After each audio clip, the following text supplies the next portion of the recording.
Bonjour à tous, aujourd'hui nouveau tuto sur le water polo et on va parler de la zone plus et notamment de deux tactiques différentes qu'on va pouvoir aborder pour essayer de marquer un but. Alors pour commencer, la première tactique en fait ça va être le but de cette tactique c'est de décaler le bloc défensif. Alors le bloc défensif, les 5 joueurs en bleu ici, et en fait pour pouvoir finir alors, sur une des deux ailes, soit sur l'aile ici à gauche ou l'ailier à droite. Donc voilà, généralement on travaille plus à gauche qu'à droite. Comment on va faire en fait? C'est tout simplement série de passes. Et alors au début, la balle peut très bien circuler jusqu'à l'aile gauche, hein, pas de souci. C'est juste que lorsque ça va être déclenché, en fait, c'est qu'il va y avoir une répétition de passes à droite entre l'ailier et le demi, avec quand même insistance. Et, euh, Et en gros, les défenseurs déjà ils vont s'adapter. S'adapter comment? À cette configuration-là, à peu près, quand le ballon sera ici. Euh, et du coup, si le ballon vient à droite, à l'aile droite, ça change un petit peu, mais dans l'ensemble, ça reste à peu près pareil. Et en fait, le truc, c'est que alors, le gardien a été décalé. Donc, il s'est un petit peu décalé vers la droite. Et pareil, le bloc déjà est. Ça se voit peut-être pas très bien, mais il est décalé. C'est-à-dire que le défenseur ici qui est au poteau, il a dû lâcher son poteau pour monter sur le joueur face au poteau à 2 mètres. Du coup, en fait, c'est là où se crée le décalage par rapport au but, au bloc défensif. Du coup, voilà. Après, ce qui va se passer, c'est que l'ailier gauche va légèrement se recentrer des buts, alors pour s'ouvrir un meilleur angle. Et en fait, à ce moment-là, du coup, alors là, il est prêt pour qu'on lui fasse la passe, on va dire.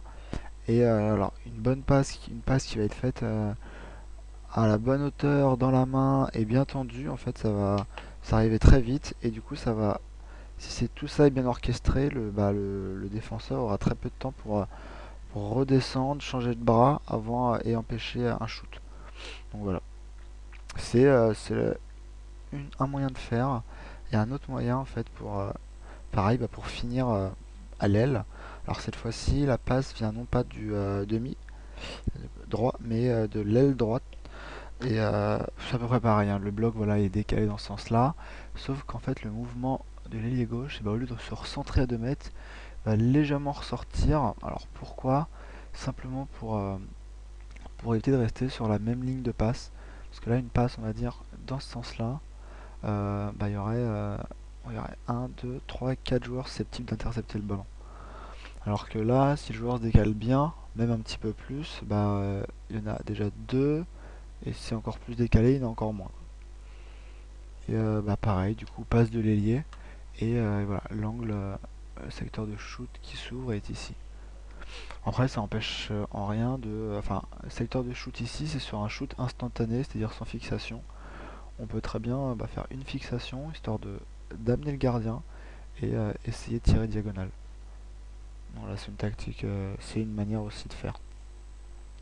Deuxième chose aussi pour la zone plus, ça va être non plus de finir sur un des deux ailiers, mais en fait ça va être de finir sur un des demi et, euh, et en fait on va libérer un demi en gros. Alors quand ça, comment on va faire ça? C'est que alors on va commencer en 4-2. Quand on dit en 4-2, c'est qu'il y a 4 joueurs sur la ligne des 2 mètres et 2 joueurs en arrière.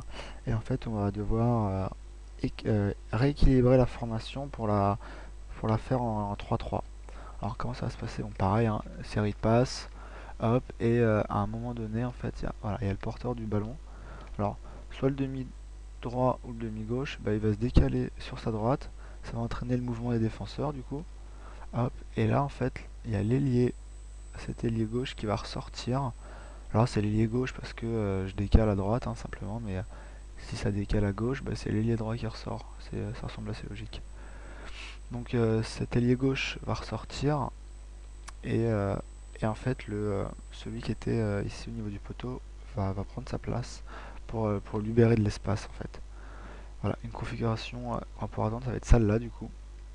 Et là on voit clairement que ce demi là est seul entre guillemets et bah, s'il reçoit le ballon et il s'avance, ou même s'il s'avance et il reçoit le ballon, enfin du coup il se retrouve proche du but et sans joueur sur lui, donc il a le temps de faire une ou deux fixations avant de tirer. Donc voilà. Euh, Bah, c'était tout ce que j'avais à vous présenter sur la zone plus pour ce tutoriel. Je vous donne rendez-vous bientôt pour un nouveau tuto.